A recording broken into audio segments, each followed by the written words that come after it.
Welcome back. Well, I can't quite believe it's here, but it is time for our very last session of the day. And all collective groans all round. It's been a hell of a day, that's for sure. Anyways, by popular demand, we brought back Andrew Davis, a man who was very popular at the last virtual day, and he's here to speak to us about diversifying digital audiences. Heritage organisations, projects, and people don't just talk people online. You want to engage and start a conversation with lots of groups of people, but it's not always easy to break apart what you're doing and think about how you communicate. Luckily, that's what we've brought Andrew back to talk about here today. Lovely Brilliant. to have you back with us. How are you doing? Yeah, good. Thanks for inviting me back. Looking forward to this. Absolutely. I think last time you almost tweeted about sessions, so it was a bit of a no-brainer, really. Oh, brilliant. That's good to hear. But as long as they're good tweets. So that's the key thing. Absolutely. And I think we're expecting to see loads of screenshots of you on Twitter later. There's been a few out there already of me, but I'm sure you'll be looking better than I did in mine. Brilliant. Cheers. Well, I'll leave you to it, and I'll check back in for the Q&A. So, hi, everybody. Good afternoon, and welcome to this session on the wonderful but can be confusing world of digital audiences and how to diversify your message, get your message out to the relevant people. Because the reality is, in digital, you can reach many different types of people at different times on different platforms. And this is one of, I would say, the most challenging things to do on digital. But what I've done is I've put this, obviously I'm only going to be speaking for about 50 minutes, but I've put it into some very simple steps on how to do it. But before we get into the main bit, what I like to do is I'm going to keep it as interactive as possible on this workshop. So one of the first things you're going to do is there's going to be a poll. And what I want to do is find out your skill level. I just want to kind of find out everyone's skill level when it comes to digital marketing. So a poll should come up shortly. And it's going to be about what would you say is your professional skill level in digital marketing? Would you say you're basic, intermediate, or advanced? When I say basic, we've gone past the stage of this is Facebook, this is Twitter, this is what search is, but you're kind of not sure what to do with it. Intermediate, you have a plan, you have a strategy, and you want to kind of do more. Advanced is really, I know a lot, but I'm just trying to work out what to focus on. So what would you say, you're basic, intermediate, or advanced?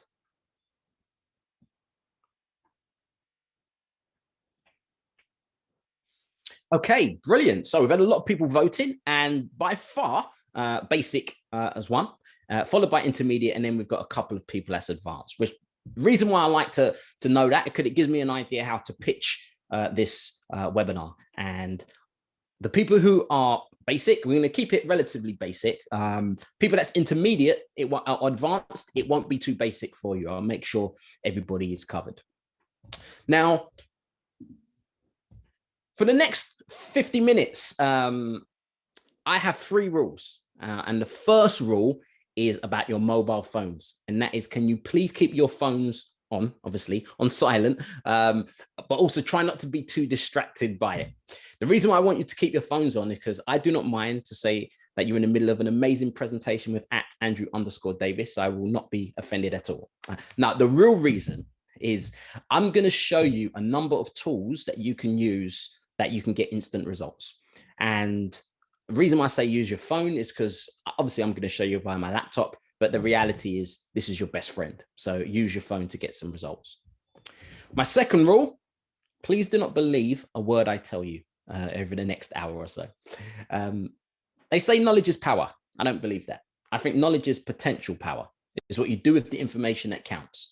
So I'm going to give you my experience working online, people I know's experience. I'm going to give you examples of good and bad organizations in heritage that has managed to diversify their audience and speak to them. But the aim is for you to go away and do. And like I said, I guarantee you're going to see an improvement on how you communicate, but don't take my word for it. Try it. Please, please try it. You're going to get some instant results. My third rule is I'm a fan of the fundamentals. What I've realized is that fundamentals is so key. And when I say fundamentals, I don't necessarily mean the basics. What I mean is when it comes to digital as a whole, especially communication, the major thing that you're dealing with will be humans. And once you put humans into the equation, anything can happen. And I've worked on many campaigns where I've done exactly the same thing, and I've got two completely different results. And I've realized that there's these core fundamental principles that we need to master. And if we can master these, we'll have success. Because this stuff that you're trying to do throughout the day, not just on this course, but throughout the whole of this day, is simple. It's not easy, but it is simple. Hence why you've got 15-year-old millionaires doing this digital stuff. Or you've got some 9-year-old YouTuber who made $24 million last year. So what we're trying to do is really focus on these fundamentals. So quick thing about me, I've only worked in digital. My background, 20 years ago, I was moderating chat rooms and forums for the television show Pop Idol and for the website Friends Reunited and Liverpool Football Club. I then went to the BBC. I was part of the team to launch One Extra. And up until that point, so that was about 6 years, I just knew how to communicate in the traditional world because I was either pretty much working on forums and chat rooms or I was working on radio. My next job was where things changed. And that is when I went from the BBC to be part of the team to launch MySpace. Don't know if anyone remembers MySpace, but I was part of the team to launch MySpace. And that's when I realized the power of different audiences, understanding that people are in clusters. And that means you have to speak to people differently. And when I joined MySpace 2006, and I left in 2009. And since then, I've been fortunate enough to go all over the world, training all organizations of all different sizes, all different challenges on how to communicate, especially to different audiences. And this is what I'm going to be talking about today. And really focusing on 4 key questions that you really need to kind of focus on. Because the first thing we need to do is, what do we want to achieve when it comes to digital? Because once we know what we want to achieve, then we can work out the conversations in the audience to have, rather than work out the audience, then work out what we want to achieve. I do believe the first thing is working out what we want to achieve, i.e. why are we doing this? So what I'm going to do now is focus on what I like to call the justification, or even more, what I really like to say is the so what behind what we're doing in line. So I'm going to give you about 8 different objectives of why heritage organizations have been using digital. And hopefully you can look at these 8 or see 8 and at least one will resonate why you want to use digital. One will be sales or footfall. How do I get people into our museum, or how do I sell whatever service or products that you're selling? Another is for events. I've put online and offline just because of what's happened over the last year and a bit. But really, how can I have an event? How can I promote the event? What happens during the event and what happens after the event that hopefully will be good promotion for the next event? Another reason to use digital is raise awareness. How can I raise awareness for different audiences? How can I raise awareness for our organization or the campaign that we're running? Another, building an engaged audience. The reality is this: you're either building your own audience or you're leveraging someone else's. And if you're leveraging someone else's, it's going to cost you either time or money. So how do you build your audience? And within that, is it going to diversify anyway? Another is to influence the conversation. Right now, in what you do, people are having those conversations, whether it be individuals all the way up to large organizations. How can you influence the conversation? So that's a key part, and digital is a great way to do that. Another is thought leadership. Again, similar to influence the conversation, but how can you be a thought leader in that particular area? And that might be a thought leader for 5 or 6 different audiences that you're trying to reach. Another is networking. The reality is, when you've got a site like Facebook with 2 billion people on it, organizations are naturally going to go there. But all of these sites were pretty much set up for us, for people. But networking plays a very, very big part in digital. And the last is to increase website traffic. How can I target a particular group of people to my website? And once they're on my website, we have one page dedicated to them. Or if you want to do a bit more advanced, you can do an advertising campaign. So 2 weeks later, you can target them with specific ads all across the internet. So what you've got right in front of you here are 8 objectives. Now, there are other ones. Reputation management could be in there. Data research could be in there. Crisis management could be in there. Recruitment. So they're not just the only 8, but these are what I found as the 8 that kind of resonates the most with heritage organizations. So hopefully you can look at one of them and see it's relevant to you. You may look and think all 8 might be relevant. But the key is this. You're playing a game, and this game is called digital online, internet, marketing, communication, whatever you want to call it. What you've got right in front of you now are the rules. These are the rules of this game that we're playing, because how we go about finding our audiences, or pretty much everything that we've looked at today, really depends on what we decide here. For example, if you wanted to raise awareness, then you might segment your audience into 4 or 5 different types. And then once you click publish on a piece of content, you almost have a checklist of how to promote that content. If you wanted to influence the conversation, you're probably listening more. Okay, what platforms is this audience, or what platforms are they on? What hashtags are they using? Who are the influencers in this space? What content are they sharing? And then look at it for different audiences as well. Well, if you wanted to increase website traffic, you'll probably be a small piece of content with a strong call to action. So a short piece of content, strong call to action, because all you want to do is get people to click on that link and send them back to your website. So how you go about using digital really depends on the rules that we've got here. So what I'm going to do now is another poll. And this poll is going to look at what would be your objectives.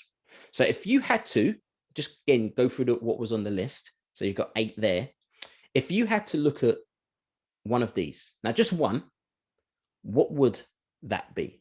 Would it be sales, events, raise awareness, building an audience or engagement, influence the conversation, thought leadership, networking, increase website traffic, or other?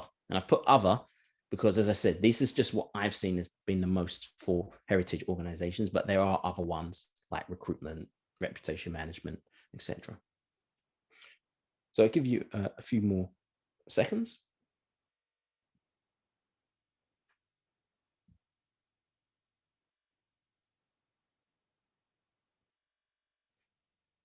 Okay, so let's see. The number 1 was building an engaged audience. Okay, brilliant. And then you can see all of the other ones where what came in second. Raise awareness came in second, and events came in third.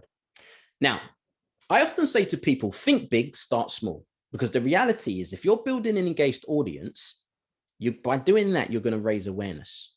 Or by building an engaged audience, you can promote an event, or you can sell something. So, or increase website traffic.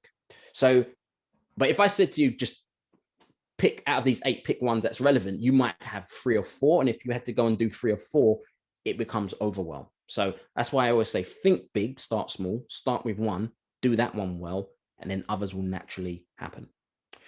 So hopefully that makes sense. Does that all make sense so far? If it does, just go into the chat and press 2. If it doesn't, press 3. Just want to make sure you're all still with me as well. Brilliant. Loads and loads and loads and loads and loads of 2s. All right, brilliant.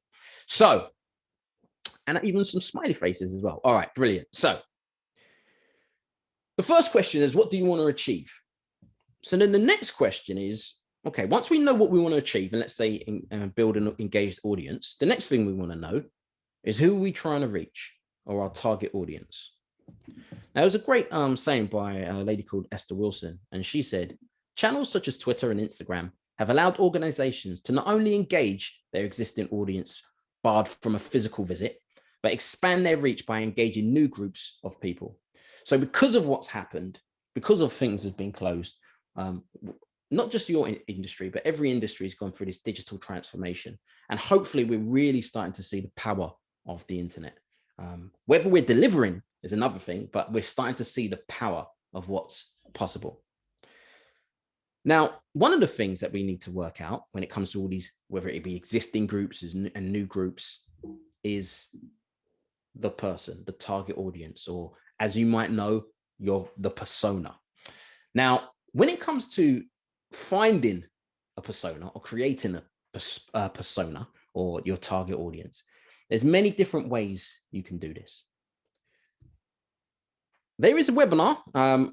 Again, with this organization, with this course, Heritage Digital, they've been doing a lot of stuff around personas. And there's a really good webinar on the website called Using Data to Grow Your Audience. This is a really good way to use data that's available to you to work out your target audience. And that's one way you can do it. Another way you can do it is traditional ways. And traditional ways is to do with demographics. So, and this is probably the way that most organizations work. And they'll say, okay, well, we're looking to get somebody who, or our target audience will be somebody who's born in 1948 and they grew up in England. They've been married twice. They might have 2 children. They're successful in business. They're wealthy. They spend their winter holidays in the Alps and they like dogs. And that might be what we're looking for. But the problem with that is that might be Prince Charles, but that also is Ozzy Osbourne. So it fits both. So as you can see, it might not be the best to target just based off of demographics, because it may not always work, but it can still work. So we've looked at what you've done in the past with Heritage Digital around data. Traditional, we've always looked at. But another way we can look at audiences, and this is the way that I tend to look at, especially in this digital world, is around their interests, their desires, their needs, their wants. And you find that through storytelling, because storytelling is something that you're naturally doing anyway. In fact, if you're an organization, regardless of what industry, and you've posted something on the internet, you're telling a story.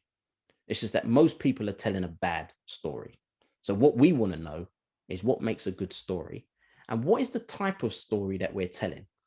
Because when you look at, let's say, for example, films, there's only 7 stories that a film tells. And the story we know the most is the hero story. And you know the hero story, it's, I'm going about my day, something happens, now I must defeat this in order to get to the promised land. And that is the story that you're telling, because you're taking people on a journey. And that journey may be, I'm just on my phone, just at home, watching Netflix and going through my phone. But you want me to eventually come, obviously when things are open, go into your, or let's say museum or whatever it is that you do. That's going to be a journey. It's going to be multiple steps.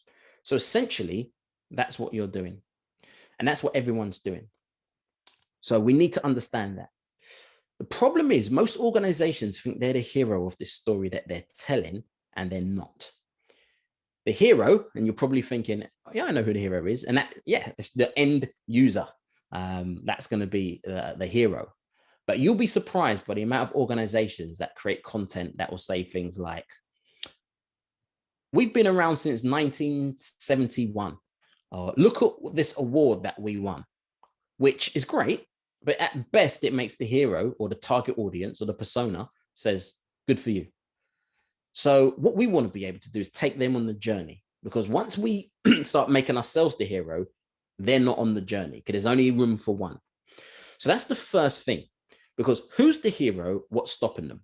And when you think about it, when you're watching a film, if we do not know in the first 20 minutes, who's the hero, what do they have to do and what's stopping them, we will say things like, this film is really slow, or I have no idea what's going on. This is what's happening to your audience. You need to know who's the person, the individual, the persona, what do they ultimately want to achieve, and what's stopping them. Because once we can address what's stopping them, then they're likely to take action. And this is what we want people to do. We want people to take action. So once we've identified the persona, and that might be through demographics, or that might even be through data, the next question we need to identify or answer is what's stopping them. What is stopping this person coming into my museum? What are the barriers that they're facing? Now, in these films, there's usually 2 challenges the hero faces. And it's usually something external or something internal. And it's usually the external, which is the bad person, brings the internal, which is self-belief, out of the hero. So I'm going to show you an example. And there is an organization called Black Girls Hiking, and their whole idea is how to target usually young Black girls and getting them out hiking more, getting them out doing more in the outside, going to different parks or wherever it may be, different walks to do treks. Now, their challenge will be obviously, or their audience or heroes, whatever you want to call it, will be usually young Black girls. But they also realize that these girls will face external factors and external barriers, i.e. access and location to the hikes. Time might be an issue for them. Resources, and that could be anything from getting to the place to what they wear. Safe spaces, that might be an external factor. They want to go somewhere where it feels safe and people will not, let's say, teasing them.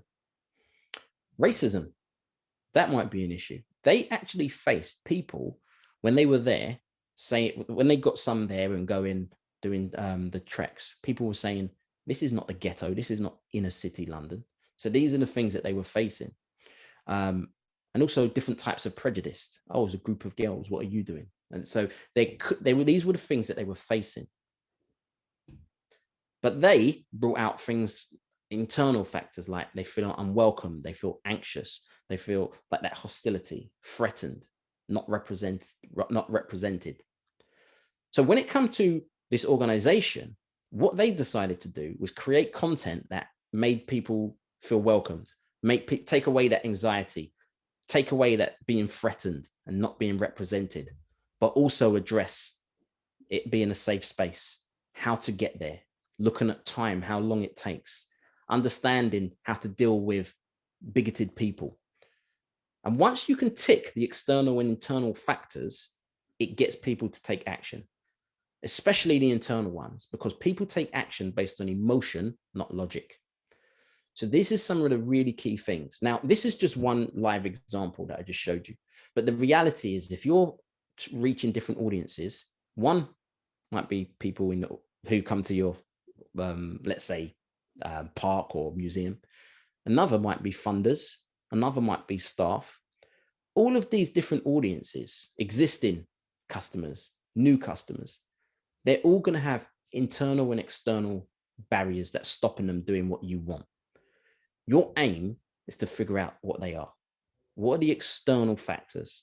And external is usually something that's to do with, let's say, time or money, something external, outer from them. But internal is how they feel, how their status in life, what a typical day looks like for them. Because we need to address these, because these are the barriers. And once we address them, then we can go on to the next bit, which is how can we communicate to that? Does this all make sense so far? If it does, press 7. If it doesn't, press 8.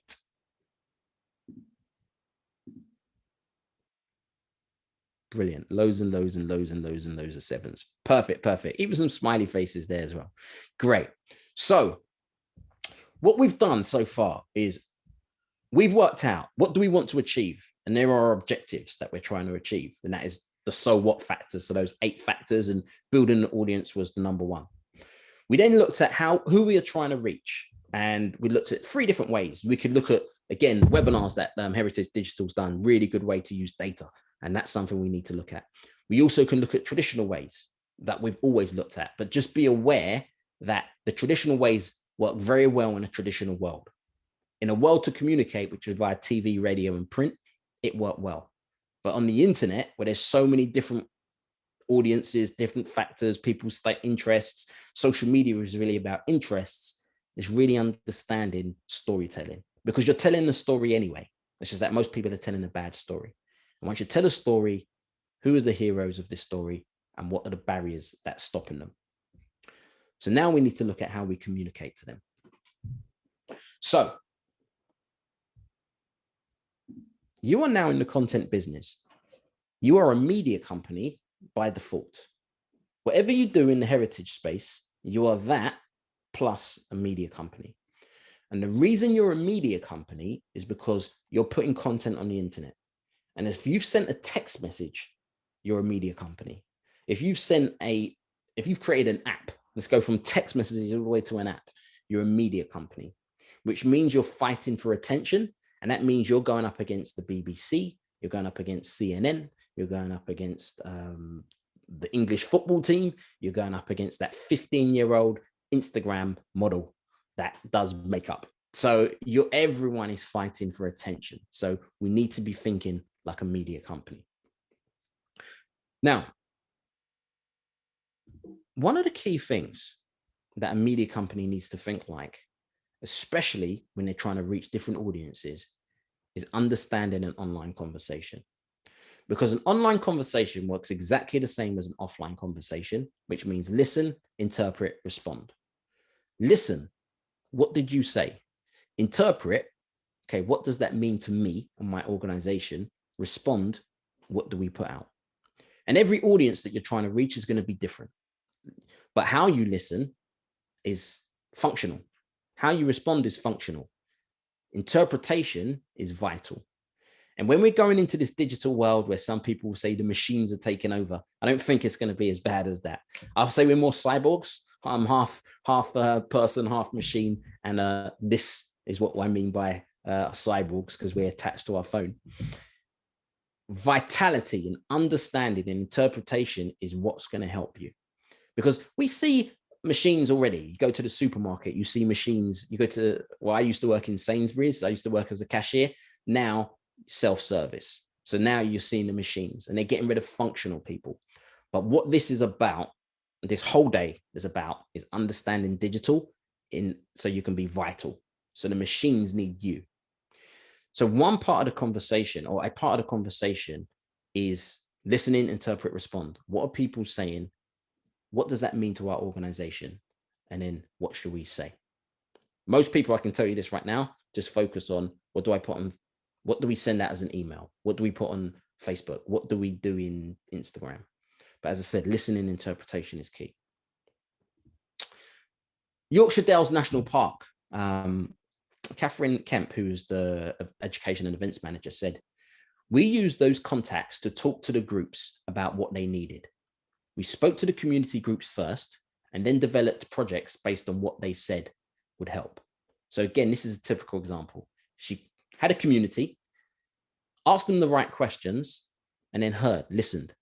Interpretation was, okay, we can do this. Response was develop projects based on that. It really is, as I said, it really is that simple. And that's the key with digital, because digital is an art, it's not a science. So because it's an art, this is opinion-based. So one of the key things when it's opinion-based, keep things simple. Now, when it comes to content, as I said, you're communicating via content, and content comes in different forms. And this is important, especially when you're dealing with groups, because one of the key things that we need to consider is convenience. Because we do more for convenience, probably more than anything else. And if you look at some of the most popular brands over the last, well, definitely over the last 10, 15 years, the ones that's grown the most, what they've all got in common, Uber, Airbnb, Facebook, Amazon, Apple, is not the technology, it's convenience. They're making it more convenient for the end user. And some people might not do what you want them to do, not because it's not a good, your marketing and your communication has not been that good. It might be just down to pure convenience. Because as I said, convenience is very, very important. For example, if you have Netflix, press 3 in the chat. If you haven't, press 4.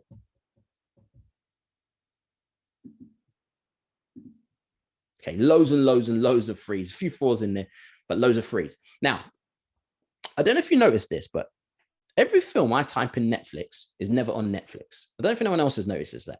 It's always similar films to the actual film that you really want to watch. But you still have Netflix, because really, you're not paying for the content. You're paying for the convenience to have access to the content at your fingertips.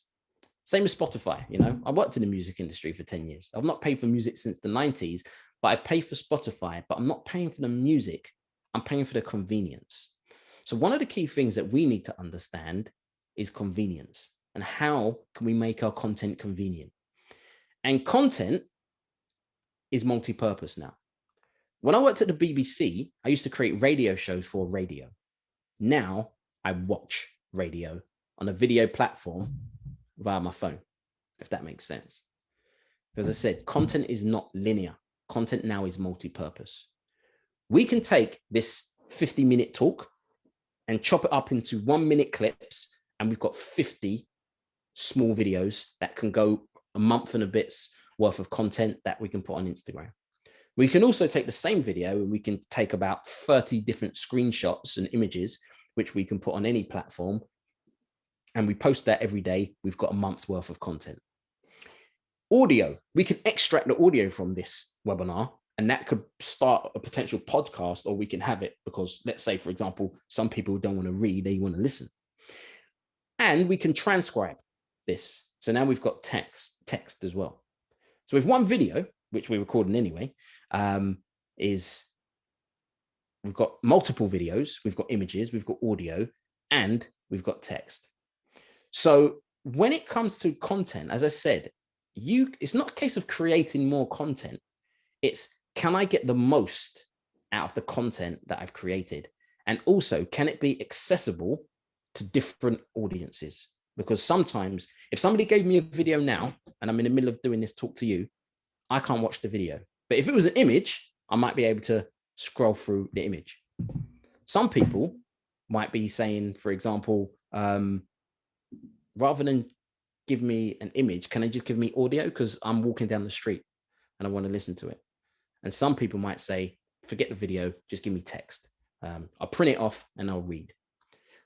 Again, this is understanding different audiences and different audiences' needs. And this is very, very important.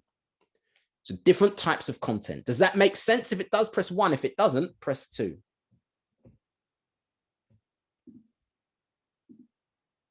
Perfect. So with that in mind, once we know the different types of content, one of the things that we want to do when it comes to our audience and communicating to our audience is taking advantage of some of the tools that's available to you. So right now, here's some tools that I'm going to just I'll just jump on and just show you how some of them work.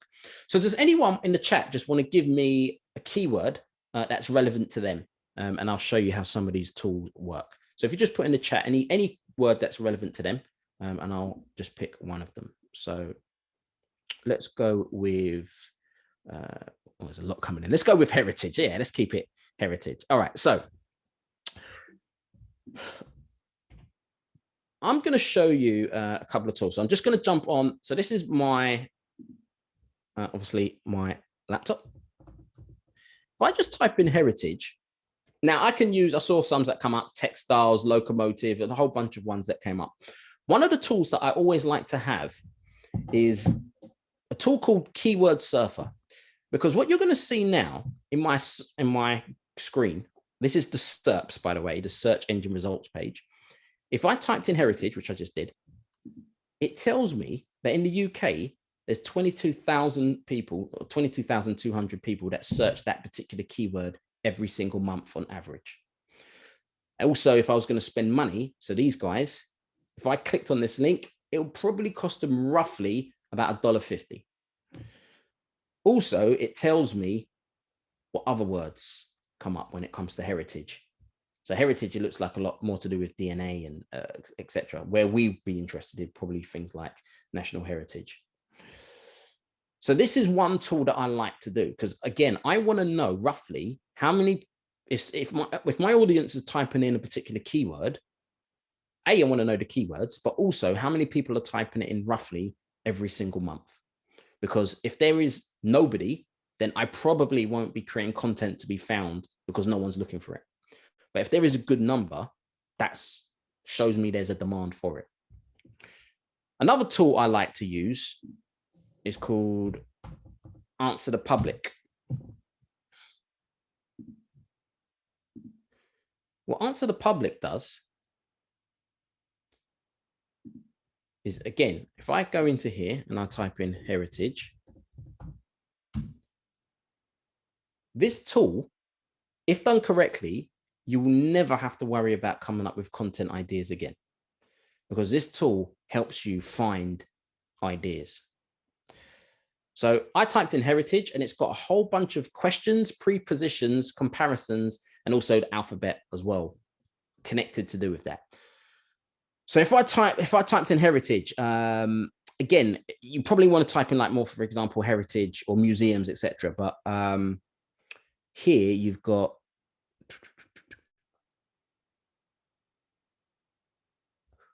why heritage should be preserved, why heritage tourism is important. When is Heritage Day? How does tourism affect heritage? Very important right now with what's going on. What is heritage in tourism? How Heritage Day is celebrated in schools. All of these things. Now, if I just go down a bit more, you've got more. Heritage is not history. Discuss. Heritage is important because, what else is there? Heritage near you. If you go down here, some more. Again, heritage versus history, heritage versus ancestry, heritage versus culture, heritage or ethnicity. So you can see just by using this tool alone, and I just typed in heritage because that was just something that was given to me. I could type in textiles because I saw that, locomotives, whatever it may be. You can just use this tool, and just by spending half an hour on this tool, you can come up with some really strong ideas. Now, when you start using this tool with more than one keyword, it kind of gives you an idea of what content or what information people are also talking about. So you can find it out from different audiences. Okay, well, this audience is saying this. Let's put this in to get an idea. Another tool I like is called Google Trends. Again, with Google Trends, if I typed in heritage, now Google Trends is basically Google's tool that looks at searches and works out the trend of a particular word. If I just looked at heritage and I type past 5 years in the United Kingdom, so let's just keep it into the UK, it gives me a graph. Now, I like to look at peaks and troughs. And if I see certain peaks or certain troughs the same time every year, and it's happened 2 or 3 times, it's more than likely to happen again this year. So because it's likely to happen again, I'm more than likely to create content around that when it's the peaks, or less likely when it's the drops. Because the internet works off the basic principles of economics, which is supply and demand. So we want to know, where can we find and supply this? So if we look here, there seems to be an increase at the end of August and a decrease around about Christmas. Slight increase in April, slight decrease in July, slight increase end of August, beginning of September, decrease February, increase again last week of August, decrease around about Christmas, April again, last of September, August, a decrease around about March, increase June this time, and also last week of August. So you're starting to see something happens. I don't know what exactly, without doing some research, the last week of August, beginning of September. So, and I'm just using the term heritage. So you'll have better terms. But what you want to find out is, where's the peaks and troughs over, I like to look at a 5-year period. The other thing as well, you can then start breaking it down demographically. If you want to look at England, Wales, Scotland, Northern Ireland. And then here, it kind of goes into a bit more detail of what it's likely to be. So heritage open days, that seems to be coming up. So if it's coming up 2019, 2018, 2020, again, I'm not sure because of obviously what happened last year, but people will probably still be talking about it. It's going to happen again this year because it's happened 17, 18, 19. So it's going to happen again this year. So that's Answer the Public and Google Trends. Now, on the deck, you'll see a few more tools, but were they handy, those tools? If they were, press 6. If they were not, press 7. It's always good to see if these tools are helpful. Brilliant. Cool. All right, brilliant. So, like I said, I can spend all day showing you tools. The first one was called Answer the Public. Now, and they're all free. So hopefully everyone likes free. So all the tools were free. Oh, sorry. The first tool I showed you was keyword surfer. That was this one. You see what it says audio description? That was that one. Now, so use tools to help you. These tools can be your best friend if used correctly. Another thing as well, when it comes to conversating with people, is stay relevant. Know what's going on with the times. So York Museum Trust, they knew there's a show that a lot of people were talking about called Bridgerton. So again, they started using their products and what they've got when it comes to what you've got obviously in the museum, and then also connecting it with what people are talking about on the internet. As I said, supply and demand. And you also got design tools. So earlier on, I heard one of the speakers talk about Canva. So Canva is a great tool that you can use. And there's another one called Lumen 5, which helps you create videos as well. It's a really, really handy tool. And the other thing as well is you can curate. So rather than create content, once you work out the audience, or once you have an idea about audiences and your aim is to keep that conversation going, curate. Or I like to say, be the DJ. A DJ, when you think about it, they get paid a substantial amount of money to play other people's music. And you can do exactly the same. What you're doing is you're curating. So if there's an organization called Vocal Eyes, who's very much about audio description for people that are hard to see, or blind or hard to see. The whole idea is saying if you're visually impaired, rather than, obviously you won't be able to see this, but you can listen to what's going on. So this is what they're about. So they've got their audience and their audiences, the service users, people connected to do with the service users, other influencers in that space. And rather than always create, they share content that their audience would like to see. And this is what's going to take the pressure off you a lot. Master curation, or be the DJ. A good DJ, 70, 80% other people's music, and then 20% might be yours. So this is what keeps those conversations going. Now, throughout the day, you've probably heard a lot about content, how to curate content, user-generated content, how to make content. But the reality is this: when it comes to what we do online, people need to find it, because you can create the best content in the world, but if no one sees it, so what? You can say, right, this is the persona, and this is the data that I've got, and this is the demographics, and this is the story that I'm telling. But if people don't find it, it doesn't matter what happens next, because this is the first thing. You need people to find your content first. And on the internet, there's only 3 ways people are going to find anything you put online. It doesn't matter whether you're putting a video, whether it's text. It doesn't matter if you've got £1 million to spend or you've got 0 budget. There's only 3 ways people are going to find anything you put on the internet. Not including advertising or going to a specific URL. Here are the 3 ways. People are either going to find you because of search, and that is you type something into Google or YouTube or Pinterest, and content came up. So that's the first way. The second way, you shared it with them. And that is how things get in the news feed. That could also include word of mouth, recommendations, forwarding an email, retweeting, whatever it may be. What do you think the third way is? How else will people find content? Recommend, I'll put within share. So it's me saying, hey, Chloe, look, check this out.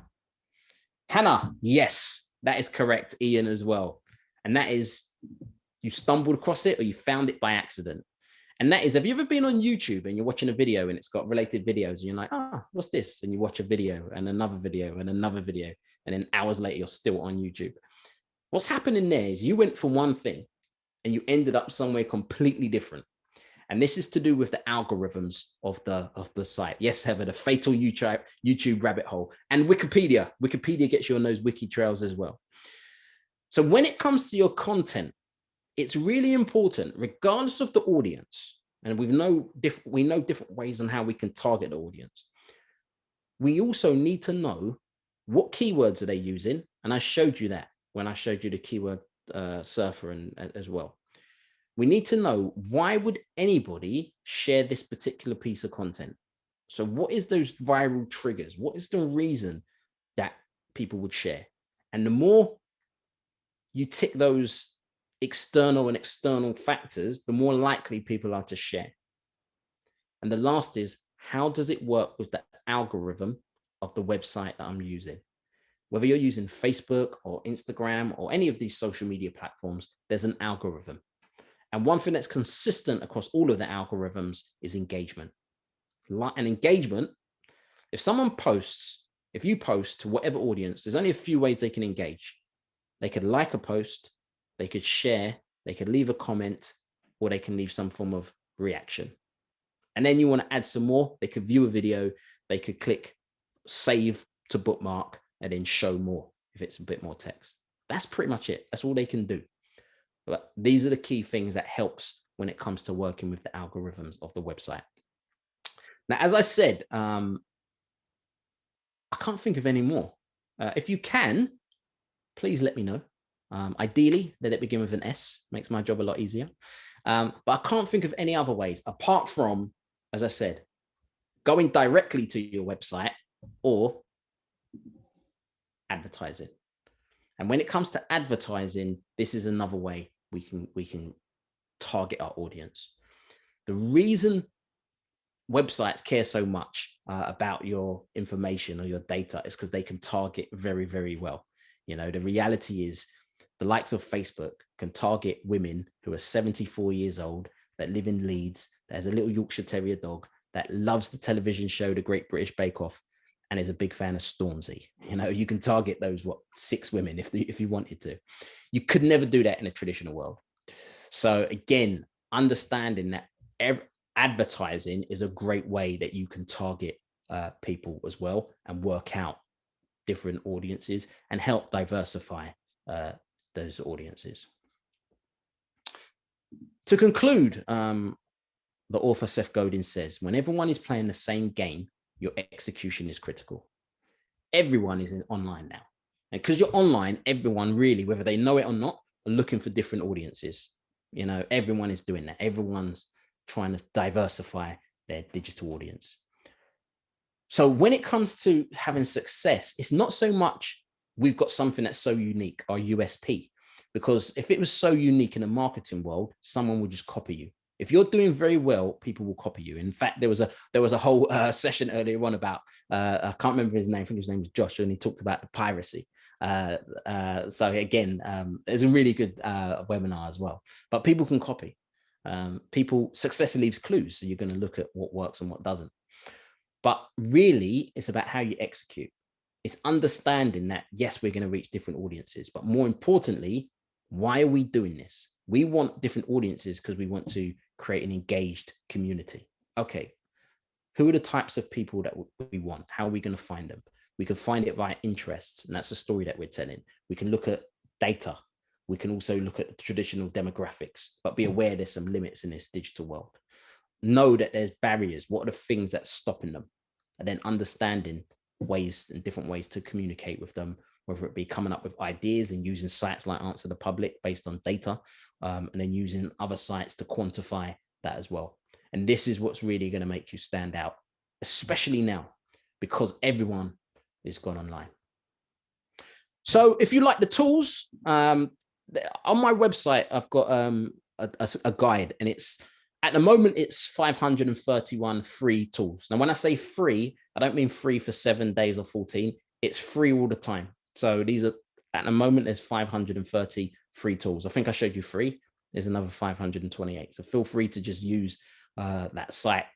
Find as many tools as you can. Don't use too many tools because you get stuck in the shiny new tool syndrome and you'll spend most of your time playing with new tools than doing the work.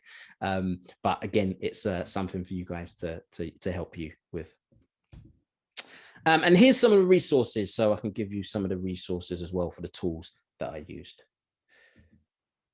But that is it from me. So I don't know, do we have time for questions? Yeah, I think we can sneak a few in, Andrew, for sure. I think we'll have to after that, to be quite honest. That was incredible. Thanks very much. I was gripped all the way through. And a couple of tools that I'm going to take away from there as well. Particularly key, the keyword surfer. Never heard that one before. So that one went straight in the Teams chat that they sent as well. Oh, by the way, one thing I didn't say about keyword surfer, it's a plugin. So if you've got Google Chrome, it's just like an app to Google Chrome. So you just download the plugin and it will just be there. But like I said, I don't use Chrome without it, to be honest. So yeah, I literally downloaded it while you were talking. Just being so but we'll squeeze in a few questions. We're a bit tight for time. But I'll pick some of the top rated ones here.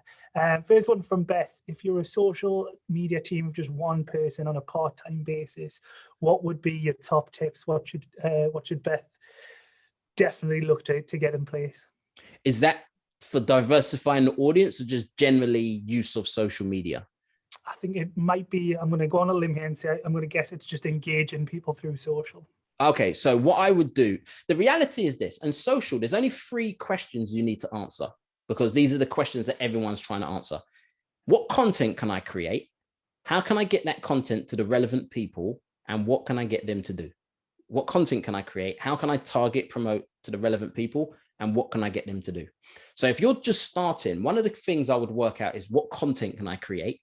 And curation plays a big part. So if, for example, you was going to use Facebook, that's the main platform, and you're going to post every single day. So the first thing is I'm going to post every single day. So that's every day, 7 days a week.